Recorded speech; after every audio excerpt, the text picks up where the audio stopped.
சிவாஜி ரசிகர்கள் இந்த படத்தை ஏற்கவில்லை. அதனால தான் படம் வெற்றியடையவில்லை. படத்தின் இறுதியில் நாகேஷ் கூறுவார், இவன் ஒருத்தன்தான் எந்த வேடம் போட்டாலும் பொருத்தமாய் இருப்பான் என்று. அது சத்திய வாக்கு. அன்று மக்களிடம் படம் எதிரொலிக்கவில்லை. ஆனால் இன்று பெரிதும் பாராட்டப்படுகிறது. எதிரொலி படத்துல சிவாஜி அவர்களும் கே பாலச்சந்தர் அவர்களும் முதன்முறை இணைந்தாங்க. சிவாஜி அவர்களின் நடிப்பு சிறப்பாக இருந்தும் படம் சிவாஜி படமாகவும் கேபியின் படமாகவும் இல்லாததால எதிர்பார்த்த வெற்றியை படம் பெறவில்லை. இயக்குனர் கே பாலச்சந்தரின் எதிரொலி திரைப்படம் கே பாலச்சந்தரின் திரை வரலாற்றில் முக்கியமான படைப்பு. ஏனென்றால் பெரிய நடிகரை வைத்து இயக்கி படத்தின் திரைக்கதையில் இனி சமரசம் செய்ய மாட்டேன் என்னும் அனுபவ பாடத்தை இந்த படத்தின் மூலம்தான் அதிகமாக பெற்றாரு.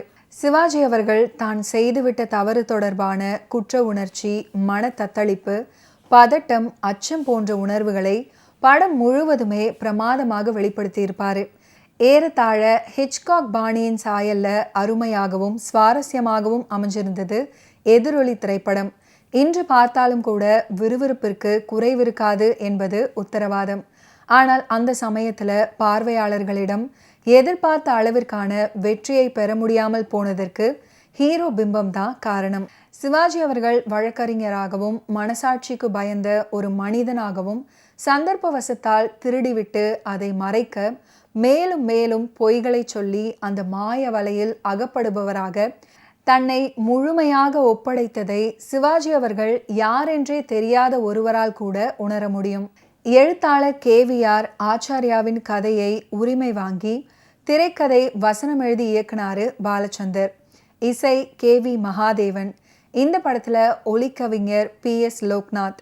பாலச்சந்தர் கதை வசனங்கள்ல கவனம் செலுத்தி நம்மை கட்டி போட்டாலும் பெரிய நடிகருக்கு படம் செய்கிறோமே என்று திரைக்கதையில் நிறைய சமரசம் செய்தது படம் பார்க்கையில் உணர முடியும். படத்தில் இவரது மனைவி KR விஜயா மிகுந்த மனசாட்சி கொண்ட ஒரு இல்லத்தரசி. மேஜர் சுந்தர்ராஜன் ஒரு டாக்ஸி டிரைவர். நாகேஷ் இவருடைய பள்ளி தோழர். படிப்பை தொடராததால ஹெட் கான்ஸ்டபிளாகவே நின்று விடுவார். இதில் நாகேஷுக்கு நகைச்சுவையுடன் கூடிய குணச்சித்திர வேடம். சிவாஜி அவர்களின் பள்ளி தோழரான VS ராகவனும் ஒரு அரசு வழக்கறிஞர். சிவாஜி அவர்களின் சக போட்டியாளர். தகுதி அடிப்படையில் சிவாஜி அவர்களுக்கு கிடைக்க வேண்டிய நீதிபதி பதவி உயர்வு இவருக்கு முதல்ல கிடைத்துவிடும். படத்துல பாலையாவின் காணாமல் போன பணப்பெட்டியை துப்பறியும் இன்ஸ்பெக்டராக OAK தேவர் தோன்றியிருப்பாரு. சிவாஜி அவர்களின் தம்பியான SSRம் ஒரு வழக்கறிஞரே. அண்ணன் கிட்ட மிகவும் பயபக்தி கொண்டவர். சிவாஜி அவர்களின் தங்கையான லக்ஷ்மி அண்ணன் மேல உயிரையே வச்சிருக்கும் தங்கை. அவருடைய காதலன் சிவகுமார். இவர்கள் காதலை ஏற்று மணமுடித்து தருவாரு சிவாஜி அவர்கள் KR விஜயா தம்பதிகள். சிவாஜி அவர்கள் 80,000 ரூபாய் பணத்தை கையாடல் செய்துவிட்டு அவஸ்தைப்படும் தருணத்துல பார்வையாளர் வயிற்றில் பய உருளையை நிஜமாக உருள விட்டுருப்பாரு. அந்த குற்றவாளியாகவே படம் பார்க்கும் பார்வையாளரை மாற்ற வேண்டும் அப்படின்னே நினைச்சாங்க. முடிவில் சிவாஜி அவர்களின் குழந்தை சொல்லும் முக்கியமான சாட்சி. அந்த கொலையை சிவாஜி அவர்கள் செய்யவில்லை. சிவாஜிக்கு நன்றி கடன் பட்ட ஒரு ஏழை பெண் தான் கொலையை பண்ணியிருக்காங்க அப்படின்னு ருசுவாக்கப்பட்டு கடைசி நிமிஷத்துல அந்த தலைமறைவான அந்த பெண் விஜயலட்சுமி நாகேஷால பிடித்து வரப்பட்டு கோர்ட்ல நிறுத்தப்படுவாங்க.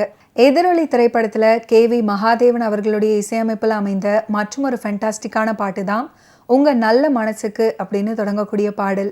இந்த பாடலை LR ஈஸ்வரி அவர்கள் அற்புதமாக பாடியிருப்பாங்க. பாடலுக்கு உண்டான வரிகளை வாலி அவர்கள் எழுதியிருப்பாரு. எதிரொலி படம் பற்றி இயக்குனர் K பாலச்சந்தரின் முக்கியமான இந்த பேட்டியை நினைவு கூற வேண்டும். சிவாஜி அவர்களை வைத்து எதிரொலி படத்தை இயக்குனீங்க. உங்களை திரையுலகில் அறிமுகப்படுத்திய MGRஐ வைத்து ஒரு படம் கூட இயக்கவில்லையே ஏன் அப்படின்னு ஒரு பத்திரிகையாளர் கேட்டிருக்காரு. MGR ஒரு இமயம். என்னோடு தோழமையோடு இருக்கிற கமல்ஹாசன், ரஜினிகாந்தை வைத்து கூட ஒரு கட்டத்துக்கு மேல நான் படம் இயக்கவில்லை. ரஜினியை கூட SP முத்துராமனையும் KS ரவிக்குமாரையும் வச்சுதான் இயக்க வைத்தேன். ரஜினியிடம் என்ன எதிர்பார்ப்பார்கள் என்று எனக்கு தெரியும். அதை முத்துராமன் செய்வதுதான் சரியாக இருக்கும். என்னிடம் மக்கள் எதிர்பார்ப்பது வேறு. நானும் ரஜினியும் சேர்ந்தால் அந்த எதிர்பார்ப்பு வேற மாதிரி ஆகிடும். அது படத்தை பாதிக்கும் அப்படின்றதை உணர்ந்துக்கிட்டேன். எதிரொலியை பொறுத்தவரை அந்த கதை சிவாஜி அவர்களுக்கு ரொம்ப பிடிச்சிருந்தது. திரைக்கதையை ரொம்ப ரசிச்சாரு. கதையில சிவாஜி அவர்கள் ஒரு தவறு பண்ணிடுவாரு. அதற்காக குற்ற உணர்வில் படம் முழுக்க தவிக்கிறாரு. மனசாட்சியால் கடைசி வரை தொல்லைப்பட்டு கொண்டே இருப்பாரு. அப்போது சிவாஜி அவர்கள் பெரிய இமேஜ் இருக்கிற ஒரு ஹீரோ.